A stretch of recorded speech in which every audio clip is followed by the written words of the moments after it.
For 7 years, she had buried her true nature so deep that even she sometimes forgot the ancient power flowing through her veins. Until the night the Alpha King walked into her bookshop, looked directly into her eyes, and whispered the name no living soul should have known. Lysandra Nightwisper, last daughter of the Lunar Prophecy. In that moment, as mortal customers browsed poetry collections mere feet away, she realized her carefully constructed human life was about to shatter, and the destiny she'd fled across realms to escape had finally found her in the most ordinary of places. Between the dusty shelves of classic literature and the gentle chime of the shop's brass bell. The morning had started like any other in the coastal town of Saltmere. Iris, the name she'd chosen for herself, unlocked the doors of The Forgotten Page, her small bookshop nestled between a bakery and an antique store. The familiar scent of old paper and vanilla candles greeted her, a comfort she'd grown to love over the years. No one in this sleepy mortal town suspected that their quiet bookseller was anything more than a young woman with peculiar silver eyes and an uncanny to recommend exactly the right book for each customer. She had perfected the art of being invisibly visible, present enough to run her business and exchange pleasantries with the locals, but never so memorable that anyone would dig too deep into her past. When asked about her family, she'd mention vague relatives from up north. When invited to social gatherings during the full moon, she'd politely decline, citing inventory nights at the shop. The mortals of Saltmere had accepted her as one of their own, never noticing how she flinched at the sound of wolves howling in the distant mountains, or how her hands trembled whenever someone mentioned the ancient legends of the Crimson Moon Pack that once ruled these lands centuries ago. But Iris, Lysandra, had reasons for her deception that went beyond mere survival. She was the last of the Nightwisper bloodline, carriers of the Lunar Prophecy, a power so rare and dangerous that 3 different supernatural factions had waged war to possess it. Her family had been systematically hunted when she was 15, leaving her as the sole survivor of a massacre that had painted the moon red with Nightwisper blood. The prophecy spoke of a Nightwisper who would either unite all shifter clans under one rule or destroy the veil between the mortal and supernatural worlds entirely. Her parents had died believing she would fulfill the lighter path of that prophecy. Their killers had feared she would bring about the darker one. So she had run, learned to suppress her gifts, and found sanctuary in the mundane rhythms of mortal life. She discovered that wolfsbane tea could dull her heightened senses, that silver jewelry, which should have burned her skin, actually helped mask her supernatural signature when worn long enough to build tolerance. She trained herself to walk at human speed, to pretend exhaustion after reasonable exertion, to eat regular food even though her body craved the raw energy of moonlight. Every full moon, she locked herself in the shop's reinforced basement, which she'd lined with soundproofing material and told curious contractors was for rare book preservation. The Forgotten Page became both her refuge and her prison. She filled it with stories of adventure and romance, living vicariously through the tales she sold to others. Her favorite section was mythology, where she could hide truth among fiction, keeping ancient texts about her kind in plain sight, knowing mortals would never believe them real.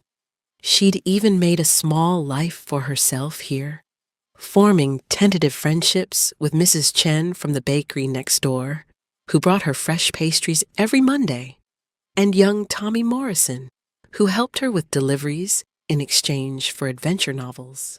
This carefully maintained existence had lasted 7 peaceful years. 7 years of believing she'd successfully disappeared from the supernatural world's radar.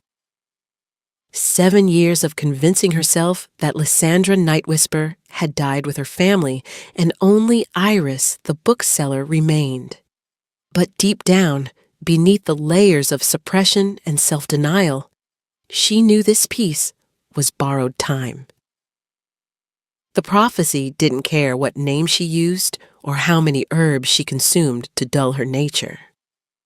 And somewhere, in the shadows between worlds, ancient eyes were still searching for the last daughter of the moon. The brass bell above her shop door chimed at exactly 3:47 p.m. on a Thursday that had been, until that moment, remarkably ordinary.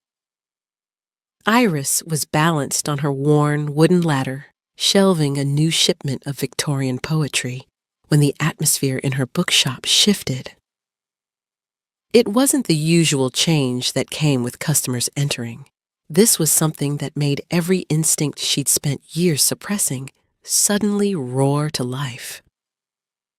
The temperature seemed to drop and rise simultaneously, and the very air became dense with a power that made her human facade feel like tissue paper against a hurricane. She forced herself to continue shelving, keeping her breathing steady despite the ancient recognition flooding through her veins.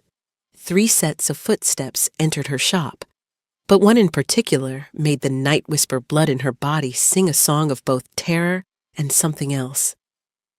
Something she refused to name. Without turning around, she knew exactly who had found her.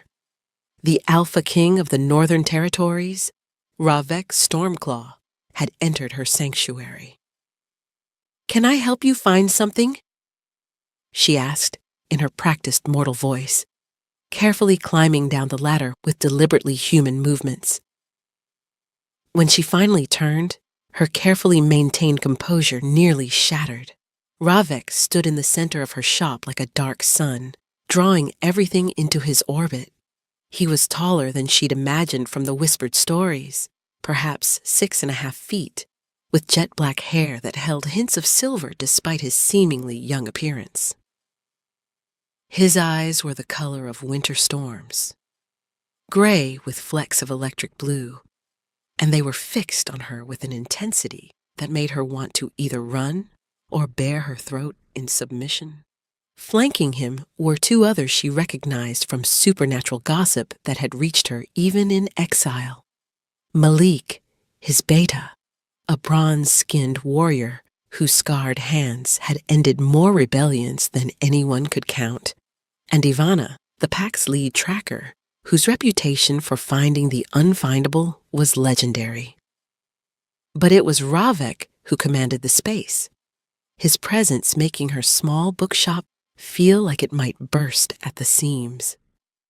"We're looking for a specific text," Ravek said, his voice like distant thunder, smooth and threatening all at once. "Something about local histories? Perhaps you could assist us personally?" The way he emphasized personally made it clear this wasn't a request. Other customers in the shop seemed to unconsciously drift toward the exit, sudden remembrances of urgent appointments pulling them away. Within minutes, only the 4 of them remained. Iris forced herself to maintain eye contact, though every submissive instinct screamed at her to look away from an alpha's direct gaze. "Of course. The local history section is just past the fiction shelves. What particular period interests you?" She moved toward the indicated section, hyper-aware of how Ravek followed, not behind her, but beside her, matching her pace perfectly. His proximity made her skin prickle with awareness, her wolf, buried so deep she'd almost forgotten it existed, stirring restlessly. "I'm interested in legends," he said, running his fingers along the book spines as they walked. Specifically, stories about bloodlines that were thought to be extinct. Amazing how sometimes what we believe is dead is merely sleeping. His fingers stopped on a particular volume, one of her hidden texts about the Night Whisper clan that she'd disguised as local folklore.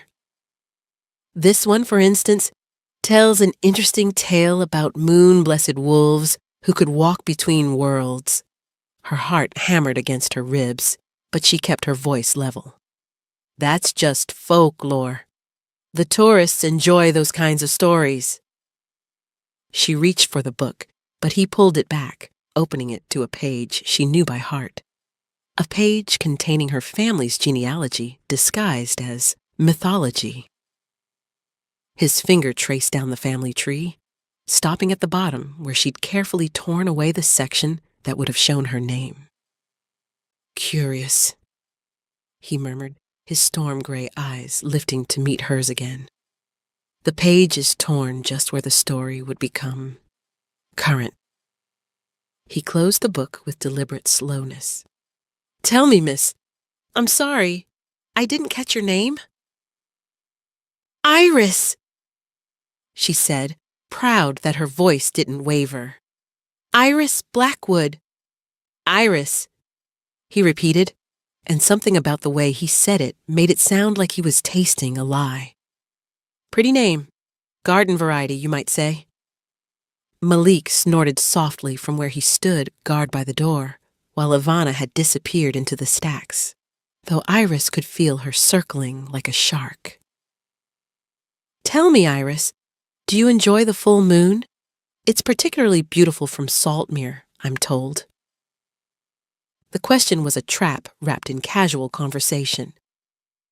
I usually work inventory those nights. The shop keeps me too busy to pay attention to celestial events. She moved to step around him, but he shifted subtly, not quite blocking her, but making retreat impossible without obvious flight. This close, she could smell his scent. Pine forests and winter storms, power and danger. It made something primal in her want to respond, to let her true nature surface just for a moment. Ravek circled her slowly, like a predator studying prey, though something in his eyes suggested he saw her as anything but weak. Inventory, he mused, picking up random books and setting them down without looking at them. Must be exhausting work, requiring such isolation. Tell me, Miss Blackwood, have you heard the news from the supernatural territories? No, I suppose you wouldn't, being human and all. The way he said human was almost mocking, a challenge she refused to rise to. I hear rumors, she said carefully, straightening books he'd disturbed. Travelers pass through Saltmere occasionally. They say the Northern Pack has been expanding its influence. Some say the Alpha King is searching for something. She met his gaze steadily. Or someone. His smile was sharp as winter moonlight. Someone, yes. You see, 3 months ago, our pack's oracle had a vision. The same oracle who hadn't spoken a prophecy in 50 years suddenly woke screaming about silver eyes and forgotten bloodlines. She spoke of a power sleeping among the unaware, a key to either salvation or destruction. He moved closer, and she fought not to step back. The oracle said this person would be found where stories sleep and the moon's pull is ignored. Poetic, isn't it? Ivana emerged from the stacks, holding 3 more books. All of them texts Iris had carefully hidden among normal volumes, each containing fragments of Night Whisper history. Interesting collection for a mortal bookshop, the tracker said, her amber eyes knowing. These are authentic, Alpha, written in the old script. No human should even be able to read them, much less know to collect them. The game was unraveling, but Iris held her ground. I bought those at an estate sale. The seller said they were replicas, historical curiosities. I thought they'd add atmosphere to the shop. She shrugged. The perfect picture of human ignorance. Are you telling me they're genuine? What language is that supposed to be? Rivik studied her for a long moment, then did something unexpected. He laughed. It wasn't cruel or mocking, but genuinely amused. "You're very good," he said. "7 years of perfect performance, not a single slip. Even now, with 3 dominant wolves in your space, you haven't let your true nature surface once. That takes remarkable control, or remarkable fear." "I don't know what you're talking about." But even as she said it, she felt the walls closing in. Malik had positioned himself by the back exit. Ivana stood near the windows. And Rivik stood between her and the front door, between her and freedom. "No? Then you won't mind if I tell you why I'm really here," Rivik said, his voice dropping to something more intimate, more dangerous. "The Northern Pack isn't just expanding. We're preparing for war. The Southern Alliance has been mobilizing. The Eastern Covens are restless, and something dark stirs in the Western wastes. Every supernatural faction is preparing for a conflict that could tear apart both worlds. And according to our oracle, there's only one thing that could prevent it, or ensure everyone's destruction." He pulled out an ancient scroll from his coat, one that made every drop of Night Whisper blood in her body recognize its authenticity. "The Lunar Prophecy," he said simply, "which states that when the 3 moons align, an event happening in exactly 60 days, a Night Whisper will either unite the fractured supernatural world or destroy the veil between realms entirely. The prophecy every faction has been seeking. The power everyone believes died with with the Night Whisper clan 7 years ago." "Then you're chasing ghosts," Iris said, but her voice cracked slightly. "Everyone knows that bloodline is extinct. Everyone knows what they were meant to know," Rivik corrected. "A 15-year-old girl's body was never found." The massacre site showed signs of someone escaping through a portal, blood trails that ended at a dimensional tear. And curiously, within a month of that tragedy, a young woman with distinctive silver eyes appeared in Saltmere, with enough money to buy a bookshop, but no traceable history before that date. The truth hung between them like a blade. Iris felt her carefully constructed world crumbling, but she made one last attempt at denial. "Coincidence. Silver eyes aren't that rare, and I have documents." "Forged," Ivana interrupted. "Expertly done, but forged nonetheless." "We checked. Your birth certificate, your school records, even your library card, all created 7 years ago by someone with extensive knowledge of human bureaucracy, but who made one tiny mistake." She held up a photocopy of one of Iris's documents. "You dated one of them using the lunar calendar before correcting it? No human would make that error." Rivik stepped forward, and this time Iris did step back, her spine hitting the bookshelf behind her. He leaned in, not quite touching, but close enough that she could feel the heat radiating from him. His presence was overwhelming, not just physically, but supernaturally. She could feel his alpha power pressing against her shields, testing them like a musician testing piano keys. "Here's what's going to happen," Rivik said, his voice low enough that only she could hear. "You're going to stop this charade. You're going to come with us willingly, and you're going to help prevent a war that could destroy everything, mortal and supernatural alike." His eyes searched hers, and for a moment, something flickered there. Not just the cold calculation of an Alpha King, but something warmer, more personal. "Or would you prefer I announce your identity here and now?" How long do you think you'd last, once every faction knows Lysandra Night Whisper is alive and hiding in a mortal bookshop? The sound of her true name on his lips sent a shock through her system that had nothing to do with fear. It was recognition, bone deep and undeniable. But more than that, when he said her name, she felt something snap into place. A connection she'd only heard about in the oldest stories. The mate bond. The rarest of supernatural connections. Happening perhaps once in a generation. And from the way his eyes widened slightly, he'd felt it too. "No," she whispered, shaking her head. "That's not possible.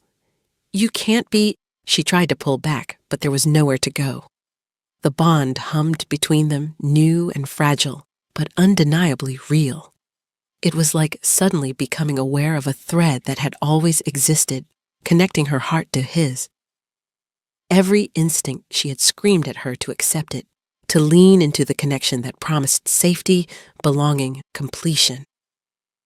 But her rational mind rebelled.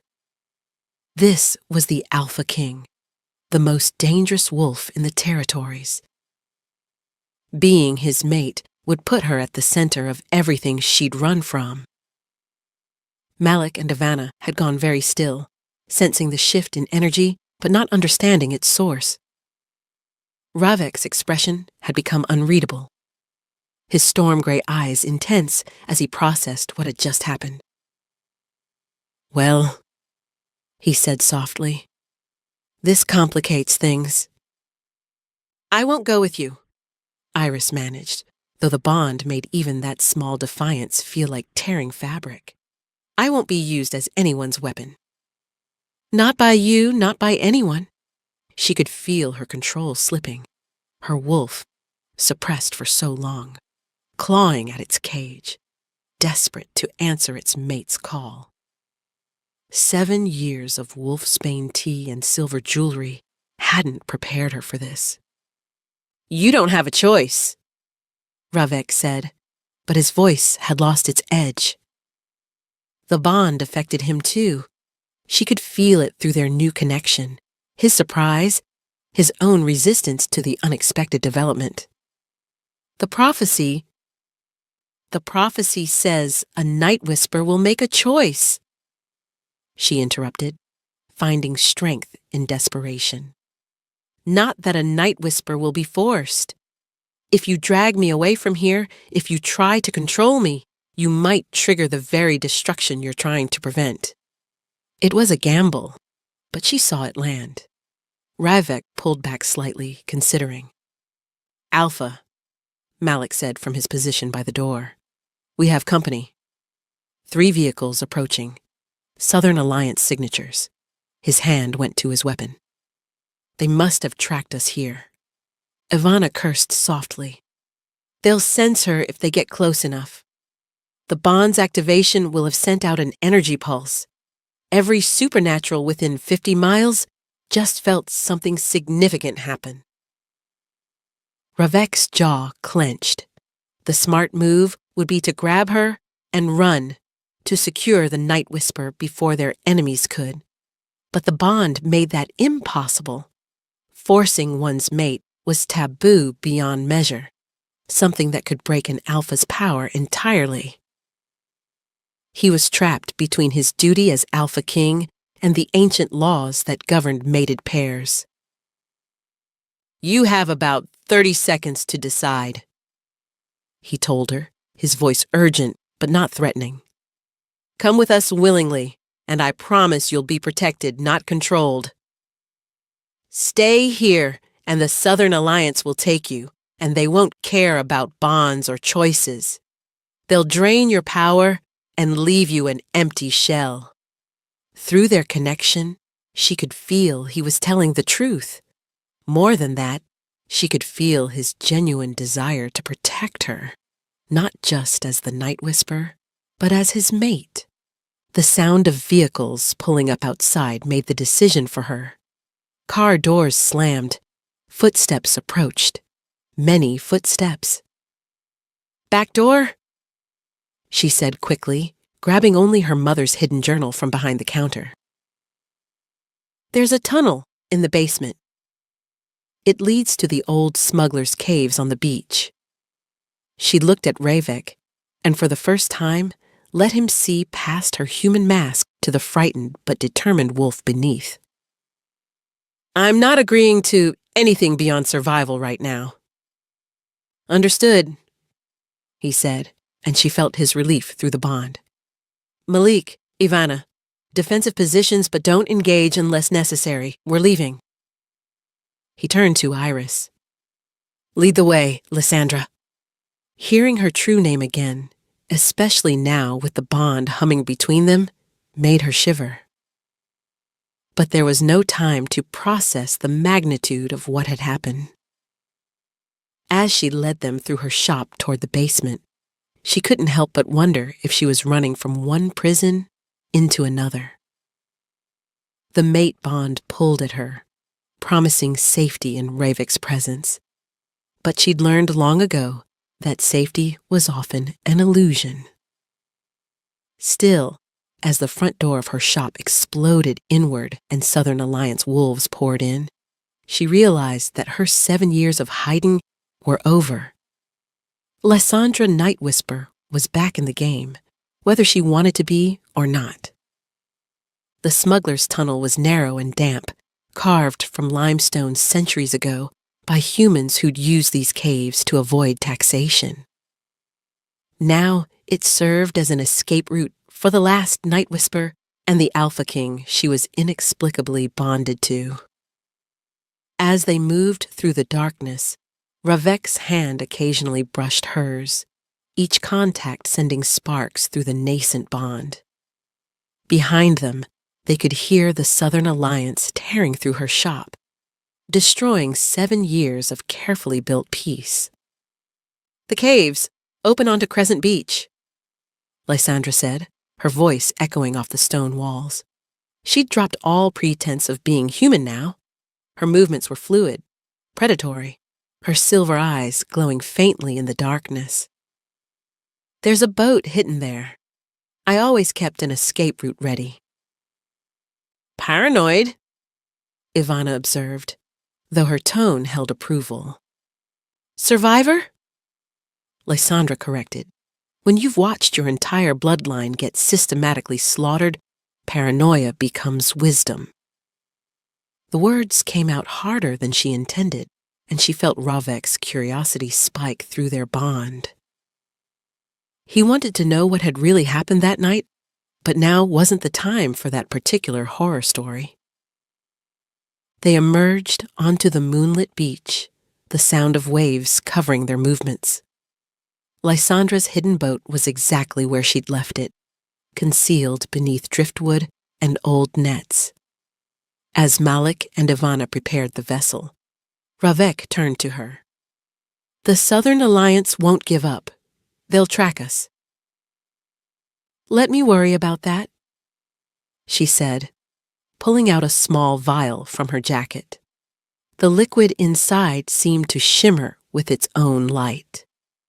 Nightwhisper blood has unique properties. A few drops in the water will mask our trail for hours. She cut her palm without hesitation, letting silver-tinged blood drip into the ocean. The waves seemed to sigh as they accepted the offering, and a misty fog began rising from the water. That's impossible, Ivana breathed. Blood magic at that level. It would take years of training.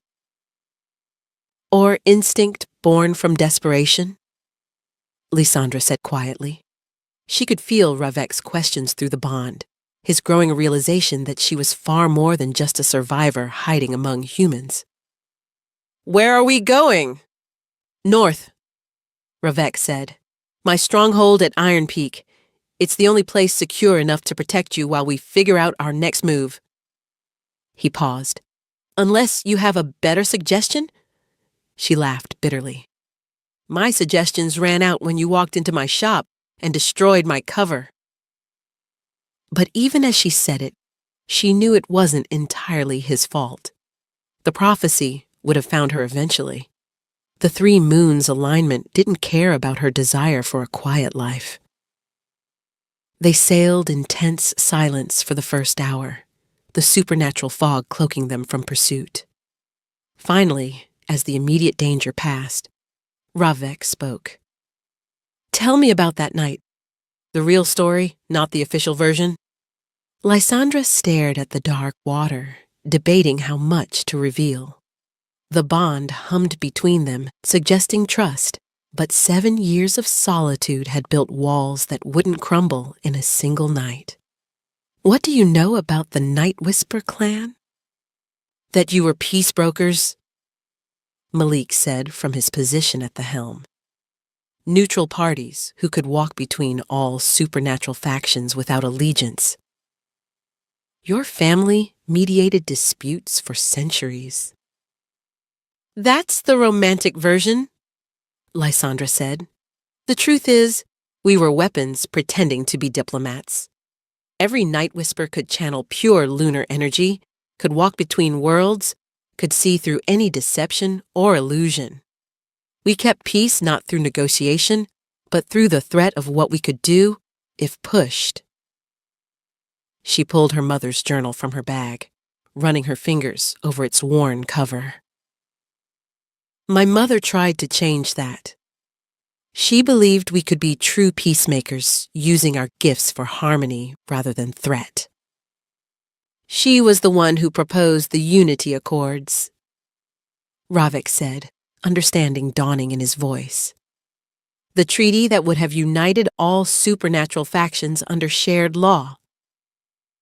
"And that's what got her killed," Lysandra said flatly. "Someone didn't want unity. They wanted chaos, war, division. So they waited until the night of the harvest moon, when our powers were weakest, and they came for us." Her voice grew distant, lost in memory. "I was in the library when the attack began. My youngest brother, Marcus, he was only 8, came running to me, blood already soaking his nightshirt. He died in my arms while trying to tell me who had betrayed us." She felt Ravek's rage through the bond, hot and protective. "Who was it?" "He couldn't finish the name. He said, 'The one who—'" and then he was gone. Tears she hadn't shed in years threatened to fall. "I found my parents in the Great Hall. They'd fought. The room was destroyed, bodies of attackers everywhere. But there were too many. My mother lived just long enough to push her remaining power into me and tell me to run. She said the prophecy had to survive, that I was the bridge between worlds mentioned in the ancient texts." "You were 15, Ivana said softly. "Just a child." "I was a Night Whisper," Lysandra corrected. "We stopped being children the moment we could channel moonlight. But yes, I was young. Too young to fight off an organized assault. So I did the only thing I could. I opened a portal to the mortal world and disappeared. I've been running ever since." The boat rocked gently as they navigated up the coast toward Northern Territory. Lysandra had moved to the bow, needing space from Ravek and the increasingly insistent pull of their bond. But distance didn't help. She could feel him watching her, could sense his emotional state as clearly as her own. The unwanted intimacy of it made her skin prickle with equal parts annoyance, and something warmer she refused to acknowledge.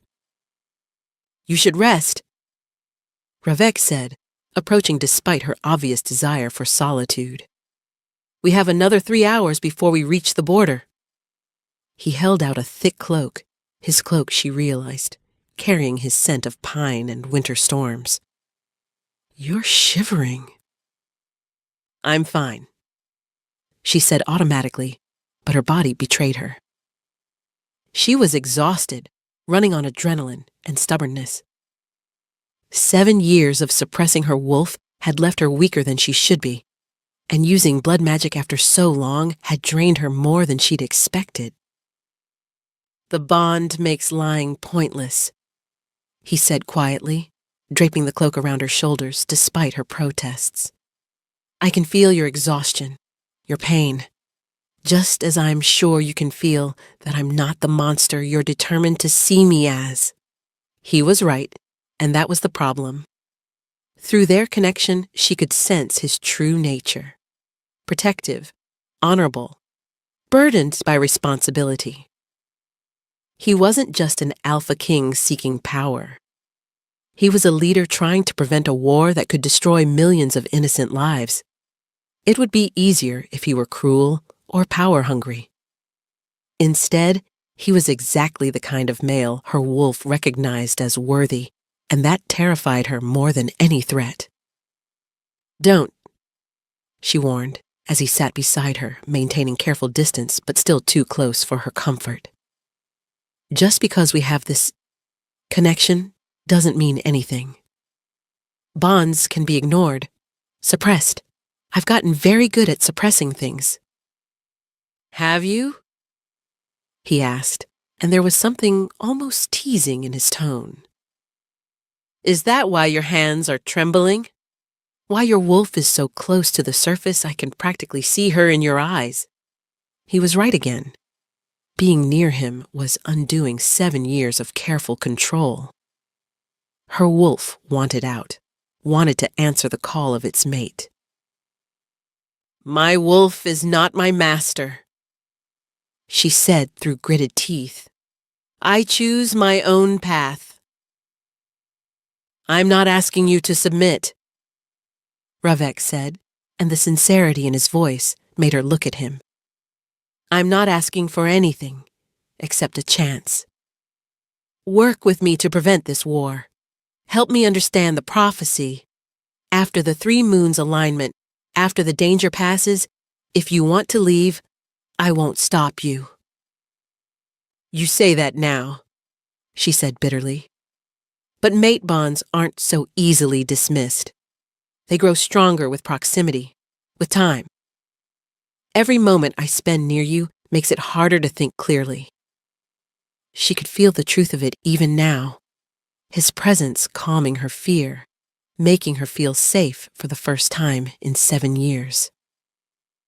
Then we'll maintain distance when possible, he said, though she felt his reluctance through the bond. I'll assign you separate quarters at Iron Peak. We'll interact only when necessary for planning and preparation.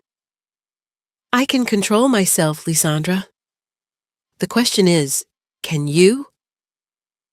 It was a challenge, and her wolf rose to it instinctively. I've been controlling myself since I was 15. Don't mistake this momentary lapse for weakness.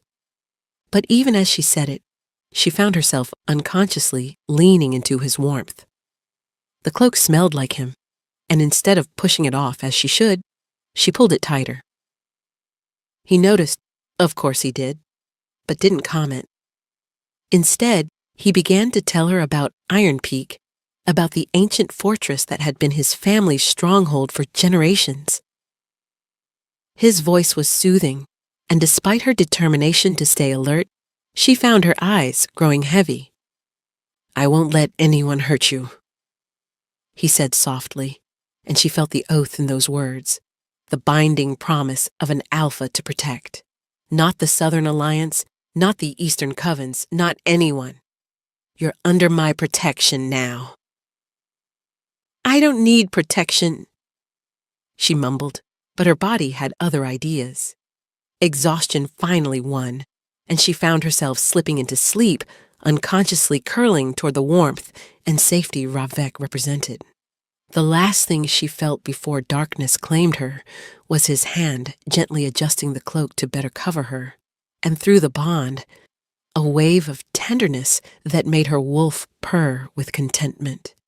When she woke hours later, she was horrified to find herself pressed against his side, her head on his shoulder, his arm carefully positioned to keep her from falling as the boat rocked.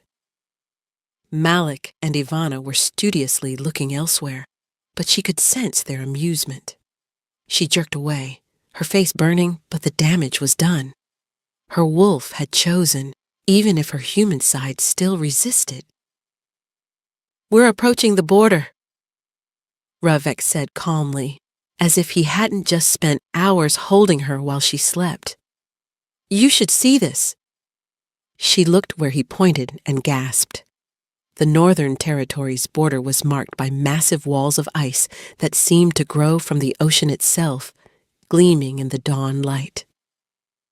It was beautiful and terrifying, a display of power that reminded her exactly who she was dealing with. Ravek Stormclaw wasn't just an alpha. He was the Alpha King of the most powerful pack in the supernatural world. As their boat passed through the ice barriers, Lysandra felt the temperature drop even further. The Northern Territory was a land of eternal winter, where Ravek's pack had thrived for centuries. But something felt wrong. Through the bond, she sensed Ravek's sudden tension, his body going rigid beside her. Malik was already reaching for his weapons. "What is it?" she asked, but then she saw them, figures standing on the dock that shouldn't be there. 3 wolves she didn't recognize, and one she did. Her blood turned to ice that had nothing to do with the northern climate. "Cassius!" she breathed, and Ravek's head snapped toward her. "You know him?" "Cassius Vorn. He was my father's apprentice, trained in Night Whisper techniques for years. He was supposed to be family." Her voice turned hard. "He was also conveniently absent the night my family was slaughtered. The male waiting on the dock was handsome, in a sharp, dangerous way, with white blonde hair and eyes like frozen amber. He smiled as their boat approached, and it was the smile of a predator who'd cornered his prey. "Lysandra!" he called out, his voice carrying across the water. "It's been so long. I'd almost given up hope of finding you." "How did he get past the borders?" Ravek demanded, his power flaring. The air around them grew heavy with alpha dominance. "He's a diplomatic envoy, Alpha," one of Ravek's border guards called out nervously. "From the Eastern Covens. He arrived yesterday with proper credentials, claiming urgent business regarding the prophecy." Lysandra's mind raced. Cassius, working with the Eastern Covens, meant things were worse than she'd thought. The Covens were practitioners of dark magic, binding supernatural creatures to their will. If they had Cassius, with his knowledge of Night Whisper abilities. "It's a trap," she said urgently. "He knows things about my power that no one else does. He studied with my family for 10 years. But it was too late to retreat. As their boat touched the dock, Cassius stepped forward, his smile never wavering. "Alpha King Stormclaw, what an honor. And Lysandra, or should I say Iris. I heard about your quaint little bookshop. Such a mundane existence for the last Night Whisper. Your parents would be disappointed." The casual cruelty of his words made her wolf snarl. Beside her, Ravek's growl was audible. "State your business, envoy." "Oh, I think you know why I'm here," Cassius said smoothly. "The Eastern Covens have a proposition regarding the prophecy. We're willing to share certain information about that night 7 years ago. Information I think Lysandra would be very interested to hear." His amber eyes fixed on her. "Wouldn't you like to know who really ordered your family's execution? Who benefited most from the Night Whisper's extinction?" "You did," Lysandra said, stepping onto the dock despite Ravek's protective gesture.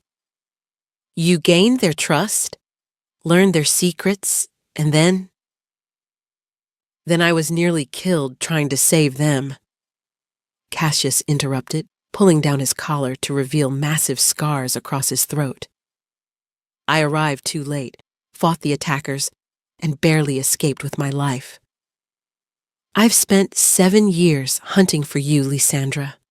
Not to harm you, but to protect you, to prepare you for what's coming. Through the bond, she felt Ravek's skepticism matching her own. But Cassius continued.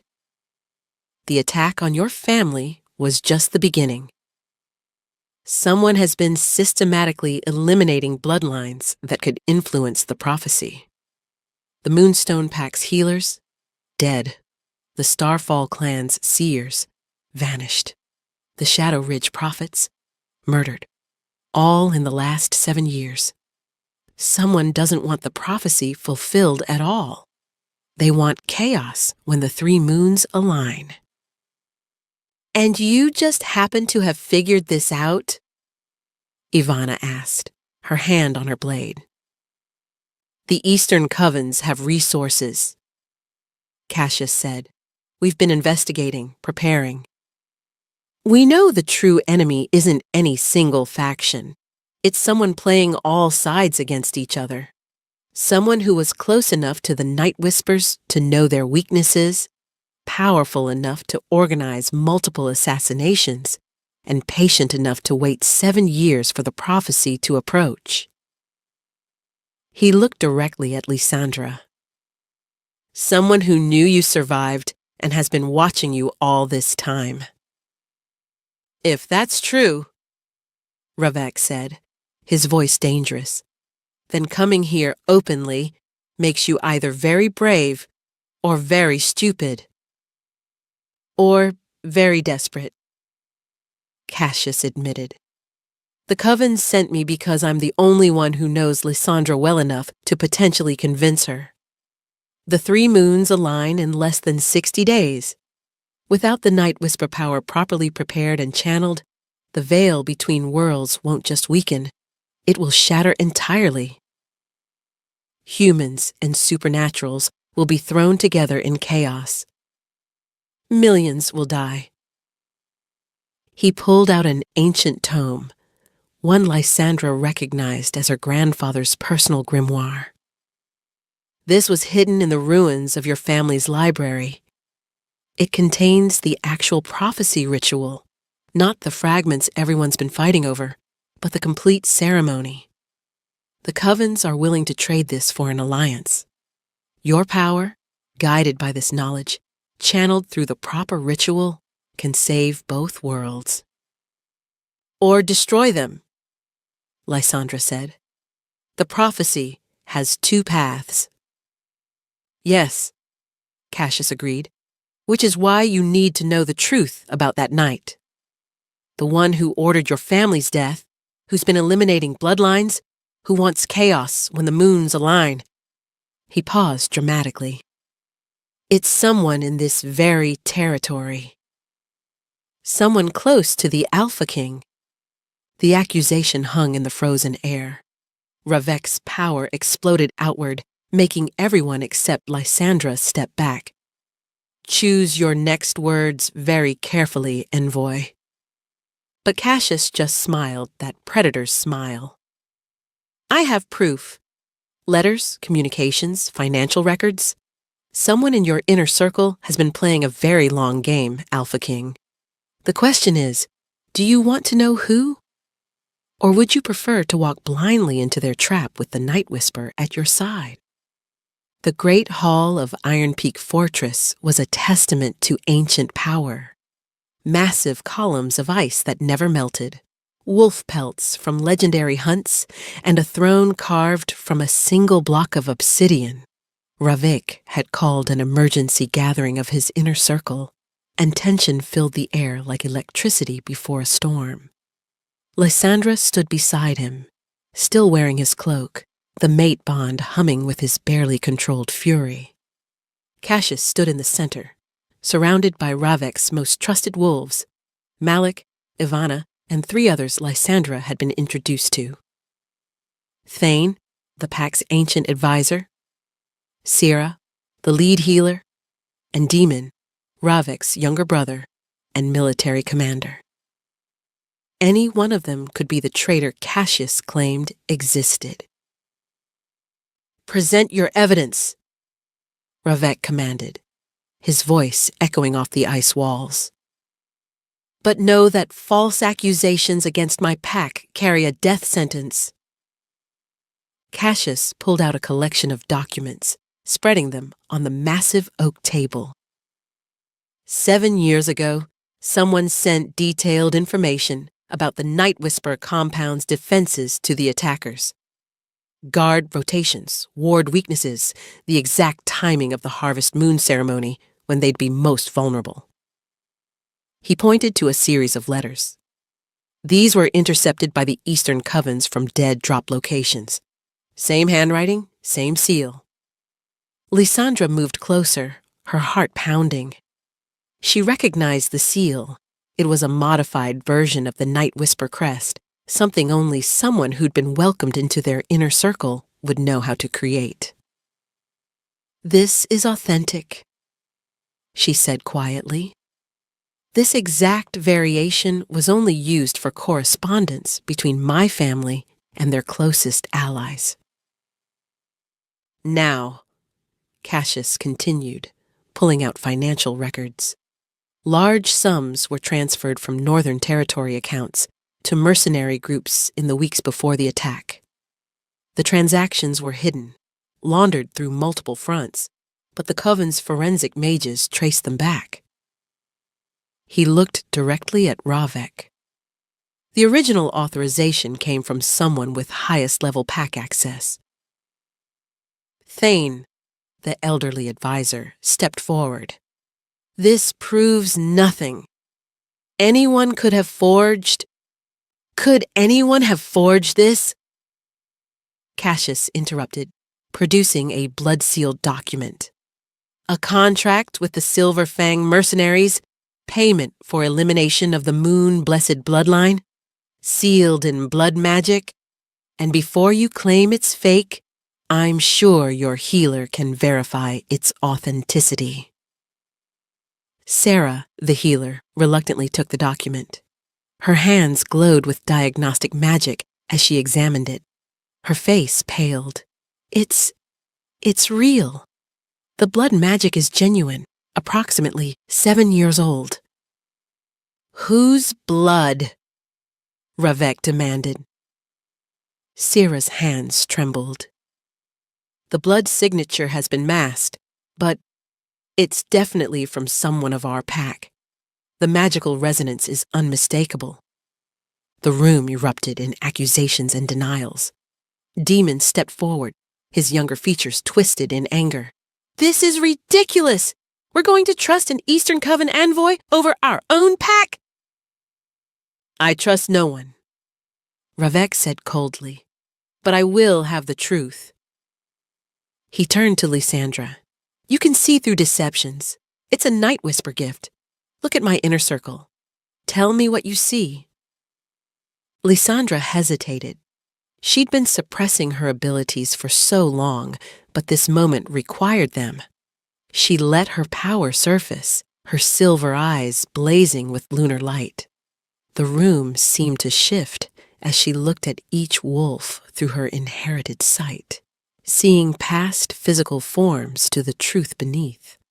Malik, loyal, protective, hiding nothing but old battle scars on his soul. Ivana, dedicated, carrying guilt over past failures but no betrayal. Sarah, frightened, confused, innocent. Thane, old secrets, knowledge he'd never shared, but no malice toward her family. And Demon, she gasped. Around Demon, shadows writhed that had nothing to do with normal darkness. The taint of dark magic clung to him, hidden beneath powerful concealment spells that her Night Whisper sight cut through like paper. But more than that, she saw the moment, a flash of memory leaking through his shields. Demon standing over her youngest brother's body, blood on his hands. "You," she breathed, and everyone followed her gaze to Ravek's brother. "It was you." Demon's expression didn't change. "I don't know what you think you see. I see my brother's blood on your hands. Lysandra snarled, her control shattering. 7 years of suppressed rage erupted as her wolf finally broke free. The transformation was instant and violent, her human form exploding into a massive silver wolf with eyes like moonfire. She lunged at Demon, but Ravik caught her mid-leap, his own alpha strength the only thing keeping her from tearing his brother apart. Explain yourself, Ravik commanded Demon, still holding the thrashing Lysandra. Through their bond, she felt his horror, his disbelief, his desperate hope that she was wrong. Demon laughed, the sound cold and bitter. Explain? Explain how I've lived my entire life in your shadow? How every achievement I've ever had was diminished because I wasn't the mighty Ravik? His own power flared, dark and corrupted. The Night Whispers were going to cement your power forever with their unity accords. You would have been High Alpha of all territories, and I would have been nothing but your forgotten brother. So you had them murdered? Ravik's voice was deadly quiet. An entire family? Children? I was promised power by the Eastern Covens, Demon said, dropping all pretense. They showed me a different interpretation of the prophecy, one where chaos brings opportunity, where a new order could rise from the ashes. All I had to do was eliminate the peacekeepers and wait for the right moment. He looked at Lysandra, still in wolf form, still fighting against Ravik's hold. You weren't supposed to survive. But when you did, I convinced the Covens to wait, to let you come to us. And you did, brought by my own brother. Poetic, really. The betrayal hung in the air like poison. Ravik released Lysandra, who immediately shifted back to human form, her body shaking with rage and grief. The mate bond between them was screaming, Ravik's anguish mixing with her own until she couldn't tell where one ended and the other began. You used me, she said to Ravik, her voice breaking. You brought me here. To him. Your own brother. The monster who butchered my family. I didn't know, Ravik said, his own voice raw. Lysandra, I swear on the moon itself, I didn't know. Your blood, your pack, your family. She spat. How can I trust anything about you when your own brother? She couldn't finish, doubling over as the conflict between the mate bond and her trauma tore at her insides.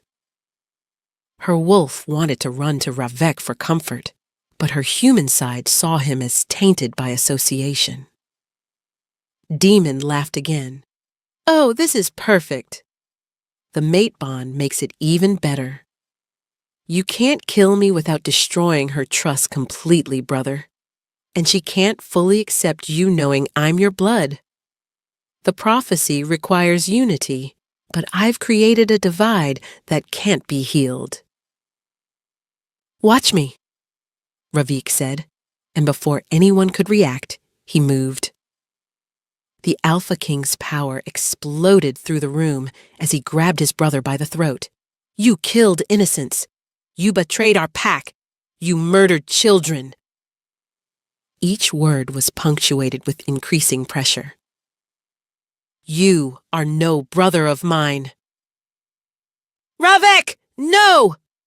Thane shouted. Pack law states, I am Pack law! Ravik roared, his wolf surfacing partially, fangs extending. He violated everything we stand for, everything our father taught us, everything... His voice broke. Everything I thought we both believed in! But Lysandra stepped forward, placing her hand on Ravik's arm. The touch sent shockwaves through the bond. Don't, she said quietly. Not like this. Not for me. Ravik looked at her, confusion clear in his storm-gray eyes. "He killed your family." "Yes," she agreed, tears finally falling. "And killing him won't bring them back. It will only add more blood to an already bloody legacy." She looked at Demon, and the disgust in her eyes made him flinch. "Besides, death is too quick. He should live with what he's done.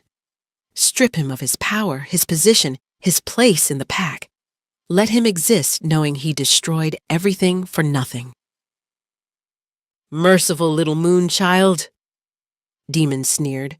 "Your parents were just as weak. They could have ruled all supernatural factions with their power, but they wanted peace. Pathetic." This time, it was Cassius who moved. The Eastern Coven envoy's hand shot out, and Demon screamed as dark marks appeared on his skin.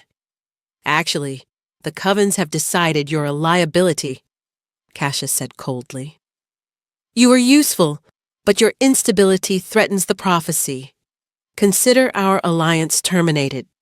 The marks spread across Demon's body, a binding curse that would seal away his wolf, leaving him essentially human. It was the cruelest punishment possible for a wolf shifter. Demon collapsed, screaming as his supernatural nature was locked away. "Stop!" Ryvek commanded, but Cassius shook his head. "This is Coven justice for betraying a blood contract. He promised us the Night Whisper, alive and compliant. He failed."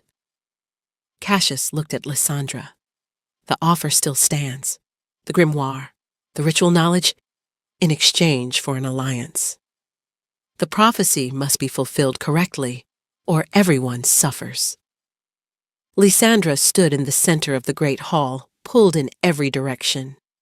The mate bond urged her to seek comfort in Ryvek, but how could she accept a mate whose brother had destroyed everything she loved?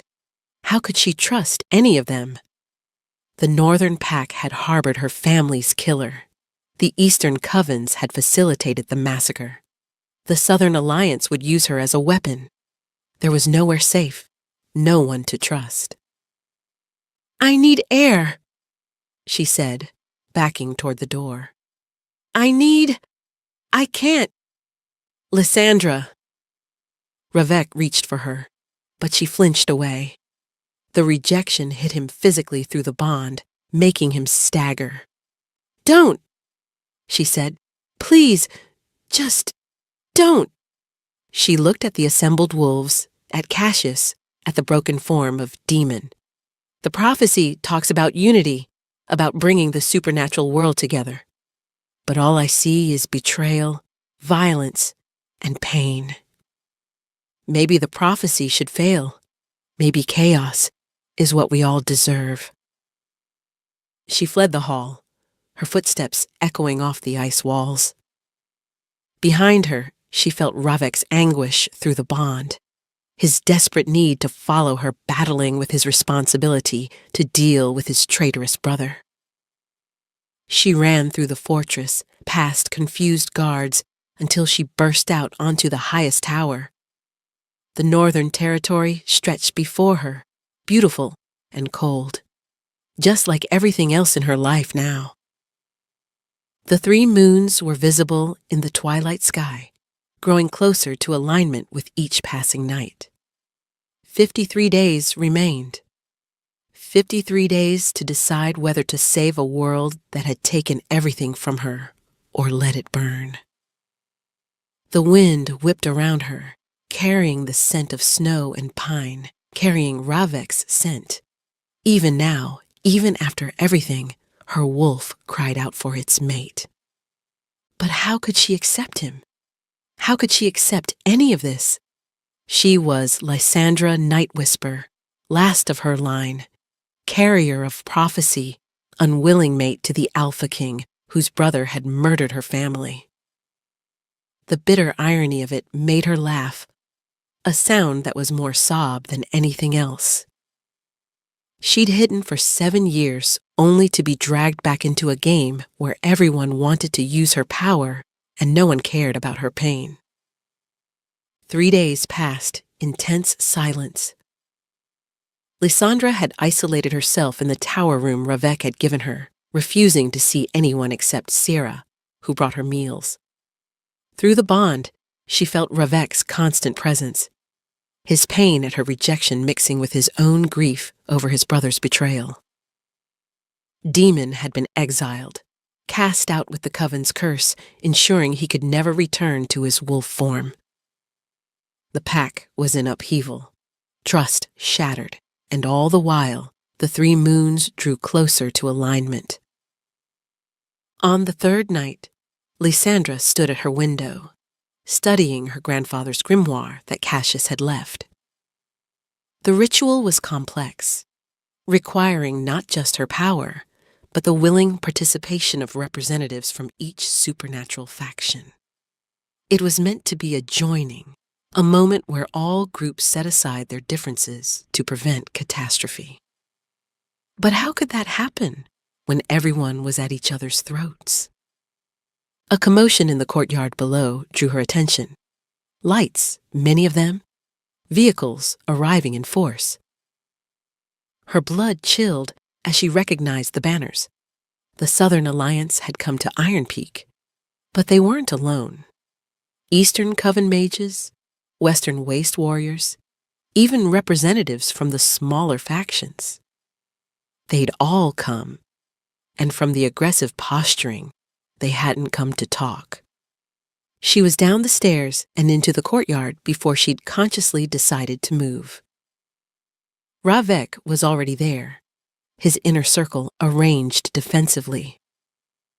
Across from him stood Victor Bloodmoon, the Southern Alliance's alpha, along with Morgana, High Witch of the Eastern Covens, and others she recognized from old texts and whispered stories. "We've come for the Night Whisper," Victor announced, his scarred face twisted in a mockery of a smile. "The Northern Pack has proven they can't protect her." Their own inner circle was corrupted. She belongs with those who can properly utilize her power. "She belongs with no one," Ravek growled. "She's under my protection." "Your protection?" Morgana laughed, her dark robes billowing in the wind. "Your brother orchestrated her family's murder. What protection can you offer against that kind of betrayal?" "The same brother who was working with your covens," Ivana pointed out, stepping forward with weapons drawn. "A rogue agent," Morgana said dismissively, "acting without authority. Unlike the Northern Pack, we've already cleaned house. Cassius has been disciplined for his unauthorized actions." Lysandra felt sick. They were talking about her like property, like a weapon to be claimed. The grimoire in her hands seemed to pulse with power, responding to her emotional turmoil. Around her, she could feel the supernatural energy building. Too many powerful beings in one place, too much tension. If fighting broke out here, Iron Peak would be destroyed. "Enough!" she said, stepping into the center of the confrontation. Her voice carried a power she hadn't used since childhood, the authority of the Night Whisper line. Everyone turned to her. "You want to know who I choose? Who gets to utilize my power?" She laughed bitterly. "None of you. You're all so busy fighting over the prophecy that you've forgotten what it actually says." She opened the grimoire, reading aloud in the ancient tongue. The words seemed to resonate in the air, making reality itself shiver. "When 3 moons align and chaos threatens all, the moon-blessed child shall stand at the crossroads. Unity through acceptance or destruction through division. The choice lies not in power, but in purpose." "Unity through acceptance," she continued, translating. "That means all factions working together, not fighting over who controls me. But look at you, ready to tear each other apart right here. You're literally creating the chaos the prophecy warns against. Then tell us, Night Whisper, Victor said, his voice mocking. How do we achieve this unity? Your family tried for generations and failed. They failed because they tried to force it, Lysandra said. They used their power as a threat, just like you're all doing now. But the prophecy requires something different. She looked at each faction leader in turn. It requires sacrifice, each of you giving up something precious for the greater good. Pretty words, Morgana said, but the moons align in 50 days. We don't have time for philosophical debates. That's when they all felt it, a wrongness in the air, like reality itself was stretched too thin. In the sky above, the 3 moons pulsed with unnatural light. Cracks appeared in the air itself, glimpses of the mortal world visible through the tears. Humans walking on streets, completely unaware of the supernatural drama playing out parallel to their reality. It's starting early, Thane gasped. The build-up to the alignment. The veil is already weakening. Through one of the tears, Lysandra saw her bookshop in Saltmere. It was being rebuilt, humans going about their lives, oblivious to the danger approaching. If the veil shattered completely, those innocent people would be thrown into a world of monsters they couldn't comprehend. The death toll would be catastrophic. You want to fight over me? Lysandra said, her power flaring. Fine. But while you do, both worlds move closer to destruction. She raised the grimoire. The ritual requires representatives from each faction, willingly participating, channeling their power through me during the alignment. If even one faction refuses or acts in bad faith, it fails. So decide. Work together, or watch everything burn. Before anyone could respond, another wrongness rippled through the air. But this was different, targeted, deliberate. From the shadows emerged figures Lysandra had hoped never to see again. Silverfang mercenaries, the same group that had participated in her family's massacre. But now they served a new master, one who stepped forward with familiar features. Hello, brother, Demon said to Ravek, his human form somehow looking more dangerous than his wolf ever had. Did you think exile would stop me? The Coven's curse took my wolf, but it didn't take my knowledge. And I know something none of you do. He smiled, and it was pure malice. The prophecy isn't about unity or destruction. It's about evolution. The merging of worlds isn't a catastrophe to be prevented. It's the next step in supernatural evolution. And I'm going to make sure it happens. Chaos erupted in the courtyard.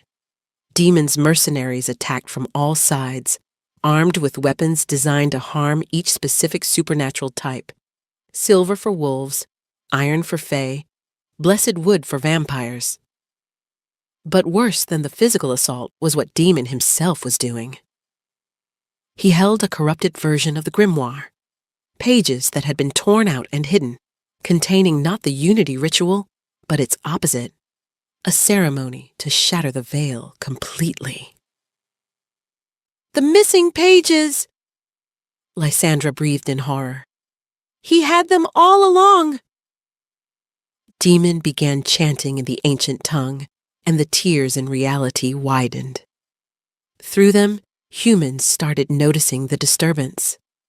A child in Saltmere pointed at the sky, screaming as she saw a massive wolf fighting through a dimensional tear. The masquerade that had protected both worlds for millennia was crumbling. Stop him! Victor and Morgana shouted simultaneously, their forces turning from each other to face the common threat. But Demon had positioned himself cleverly, surrounded by a barrier powered by the corrupted ritual.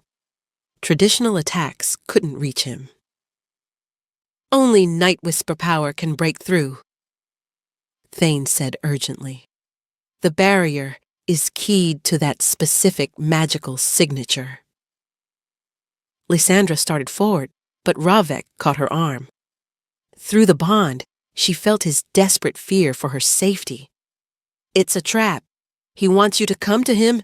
Your power will complete his ritual. Then what do we do? She demanded. Around them, the battle raged. Supernatural beings who'd been ready to fight each other moments ago now stood side by side against the mercenaries. But they were losing ground, and with each passing second, the veil weakened further. We need the unity ritual, Sarah said, dodging a silver blade. It's the only thing strong enough to counter what he's doing. It requires willing participation from all factions, Lysandra said. Look around. We're in the middle of a battle. Then we make it work, Ravek said. He raised his voice, alpha power commanding attention even in chaos. All faction leaders to me! Now! Impossibly, they came. Victor, bleeding from a dozen wounds. Morgana, her robes torn and power dimmed. Leaders of smaller factions, all battered but standing. They formed a circle in the midst of battle, their forces creating a protective barrier around them. The ritual, Ravek said simply. We do it now, or we lose everything. You expect us to channel our power through her? Victor spat, pointing at Lysandra. When this could still be a Northern Pact trap? I expect you to choose, Ravek said. Trust or destruction. There's no middle ground anymore. Lysandra opened the true grimoire, her hand shaking. The ritual requires sacrifice from each faction. Something precious, freely given, and... She paused, reading further. A binding between the catalyst, me, and a representative of unity. A mate bond would work, but only if fully accepted by both parties. She looked at Ravek, understanding flooding through her. The prophecy had always been about choice, about acceptance. She'd been rejecting the mate bond because of the pain associated with it, but that rejection was keeping her from her full power. To save both worlds, she had to accept not just her role, but her connection to Ravek, despite everything his family had cost her. I can't, she whispered, but even as she said it, she knew she had to.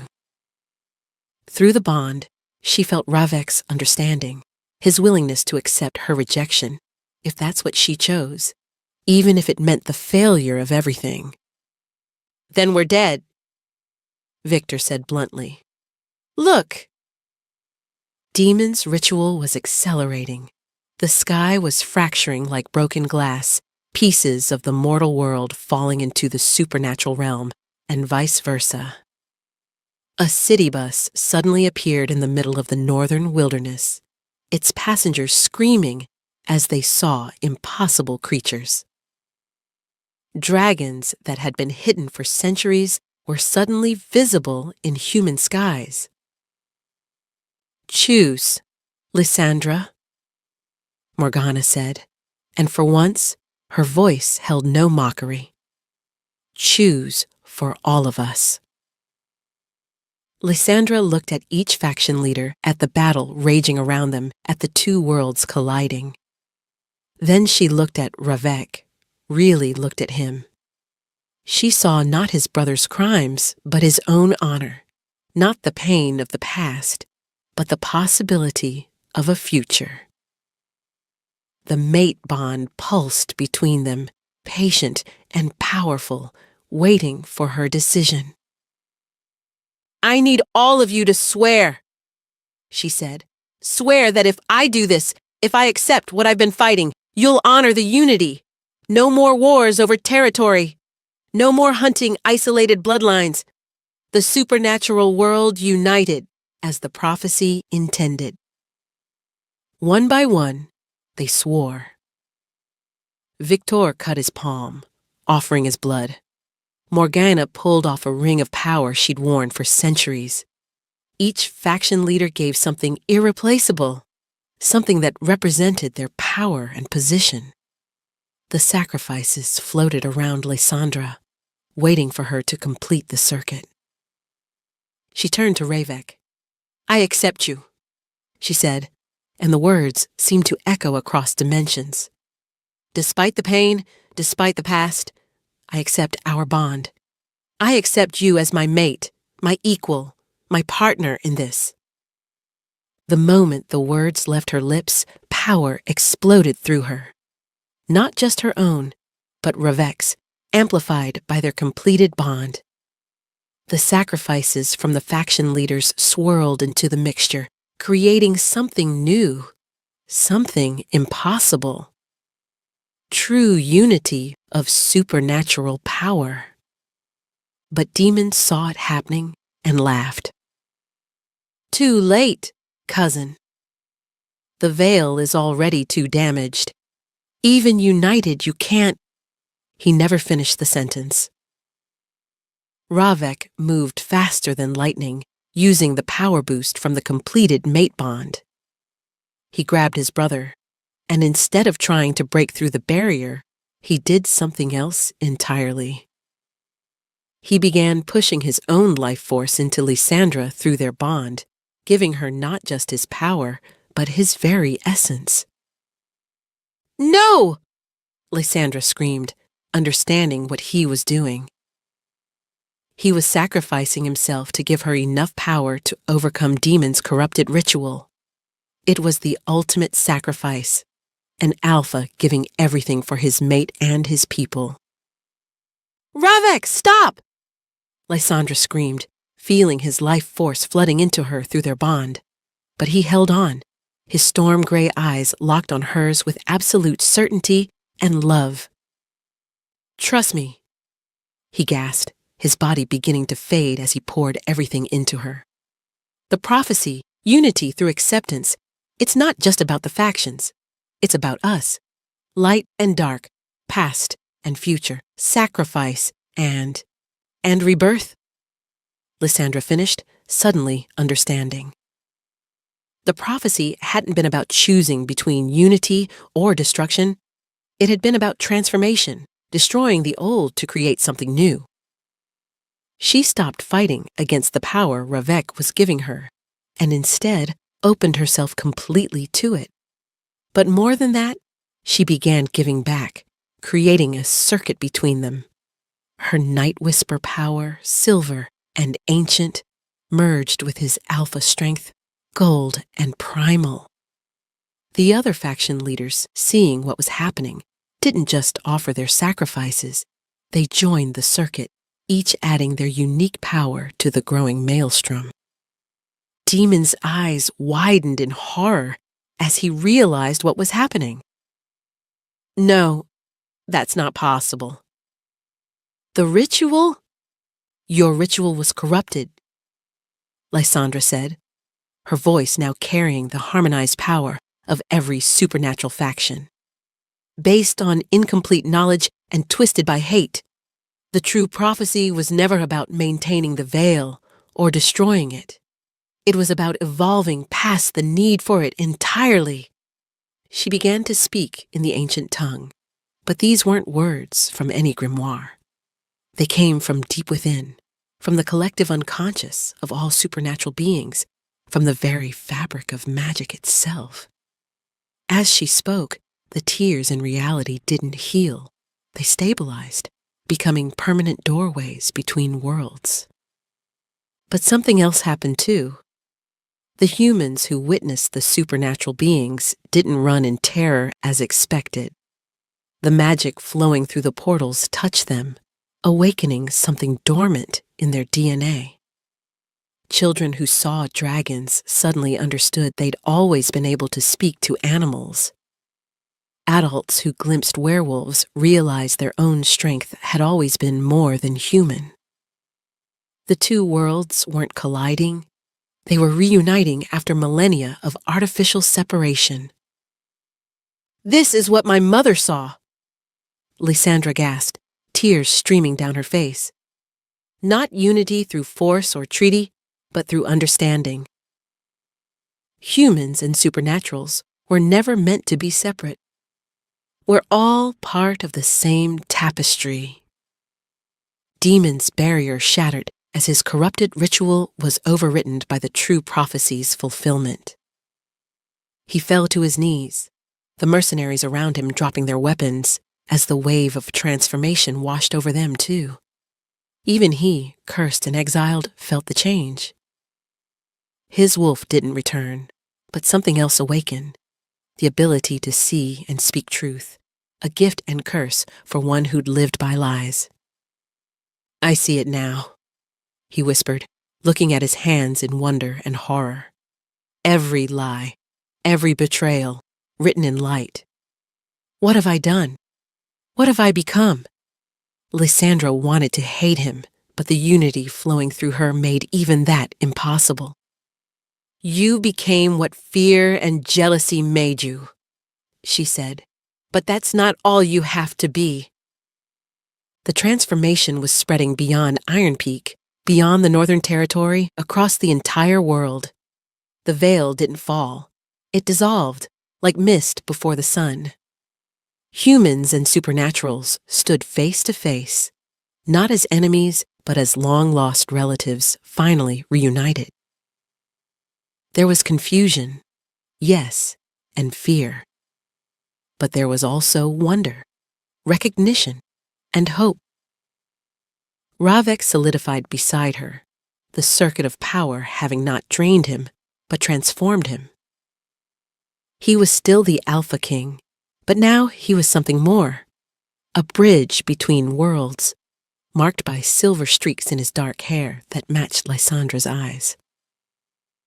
Their mate bond had evolved too, becoming not just a connection between two wolves, but a template for how all beings could connect across differences. "The 3 moons?" Victor said, pointing to the sky. The celestial bodies were aligning, but instead of bringing catastrophe, they were celebrating.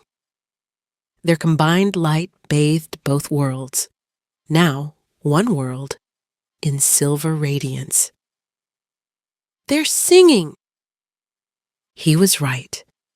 The alignment created a harmony that everyone could hear, a song that spoke of endings and beginnings, of separation and reunion, of fear transformed into understanding. It was the song Lysandra's family had died believing in, finally coming true. "What happens now?" Morgana asked, looking at a human child who was staring at her with fascination rather than fear. "The old rules, the old ways, they're all obsolete." "We make new ones?" Lysandra said, her hand finding Ravek's. Their joined hands glowed with mingled silver and gold light. "Together, all of us, human and supernatural, working to build something better than either world alone could create." Cassius approached, having survived the battle. "The Eastern Covens will need guidance. The human governments will need explanation. This is going to be chaos for a while." "Creative chaos," Ravek corrected. "The kind that brings growth, not destruction." He looked at his brother, still kneeling on the ground. "Even those who fought against it will have a place in what comes next, if they choose it." Demon looked up, his eyes now showing every truth he'd tried to hide. "I see the family's eye destroyed. They're standing behind you, Lysandra. Not as ghosts, but as echoes of possibility. They forgive me. How can they forgive me? Because forgiveness is the only way forward," Lysandra said. And in that moment, she felt her parents' presence, her siblings, all the night whispers who'd come before. They weren't gone.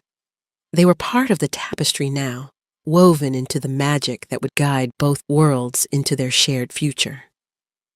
The prophecy is fulfilled, but our work is just beginning. 6 months had passed since the worlds merged. The forgotten page had been rebuilt, but it was no longer just a bookshop. It had become a meeting place between realities, where humans came to learn about their supernatural neighbors, and where supernatural beings discovered human literature and culture. The shop existed simultaneously in Saltmere and in the Northern Territory, a permanent bridge between what had once been separate worlds. Lysandra stood behind the counter, cataloging new arrivals, a mixture of human bestsellers and ancient supernatural texts that were finally safe to share. Her silver eyes caught the light as she worked, and the mate mark on her neck where Ravik had claimed her properly after the prophecy's fulfillment shimmered with contentment. "Mrs. Chen just brought more pastries," Ravik said, entering from the back room. He'd adapted remarkably well to splitting his time between running the Northern Territory and helping with the bookshop. "She says the dragon who opened a tea shop next door is her new best customer." The world's changed so much, Lysandra mused, accepting the kiss he dropped on her head as he passed. "Sometimes I can't believe it's real." "Believe it," said a familiar voice from the doorway. Tommy Morrison, her former delivery boy, walked in with a stack of books. "Though I still can't believe you were a werewolf this whole time." "That's so cool! Can you teach me how to shift? My grandmother says we might have Selkie blood way back." "Tommy, we've been over this," Lysandra began, but she was smiling. The brass bell chimed again, and Victor Bloodmoon entered, looking somewhat uncomfortable. Relations between the packs were still being negotiated, but progress was being made. "The council meeting is tomorrow," he said gruffly. "The human ambassadors have questions about territory boundaries." "We'll be there," Ravik confirmed. The Supernatural Human Council had been Lysandra's idea, a governing body with equal representation from both sides. It was messy and complicated, but it was working.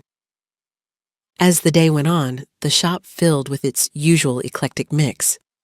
A human professor researching werewolf pack dynamics for her sociology class, young supernatural beings browsing human fiction, a mixed couple, human and fae, looking for books about raising hybrid children. Each interaction was a small miracle, a tiny fulfillment of the prophecy's promise. That night, after closing, Lysandra and Ravik stood on the shop's roof, looking at the 3 moons that now permanently graced the sky, a reminder of the transformation that had changed everything. "Do you ever regret it?" Ravik asked, pulling her close. "Your quiet, hidden life? How can I regret something that led to this?" She replied, gesturing to the integrated world below. Saltmere now had a supernatural district. The Northern Territory had human settlements. Children grew up knowing that magic was real and that differences were to be celebrated, not feared. "Besides," she added, turning in his arms to face him, "I was never meant for hiding. I was meant for this. For you, for the prophecy, for bringing worlds together. My family knew it, even if I didn't want to accept it for the longest time."